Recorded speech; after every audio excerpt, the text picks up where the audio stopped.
Sorry sa mga par, ngayon nagtataka kayo bakit nga ba napakaganda ng pagkakagawa ng mga letters dito sa barko. Kaya na nakikita nyo yan na safety first. Etong napakalaking hard hat area. Etong international shore connection inside fire locker number 1. At ipapakita ko sa inyo na lahat ng yan ay gawa sa pintura. Kung tititigan mo maigi, hindi yan sticker mga par. Ayan o, wala kang matutuklap dyan. Kaya siguradong 100% gawa yan sa pintura. Laking tanong, kaya bang gawin yan ng mga seaman ng mano-mano? Dami na nakasulat dito, siguradong it takes time para matapos ang mga yan.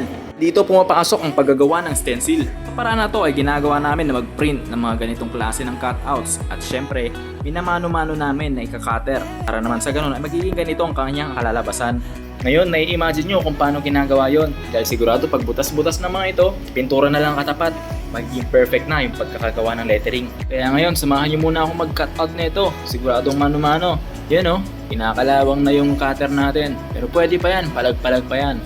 Akala mo talaga napakagaling gumawa ng stencil tamad na tamad ka naman palagi.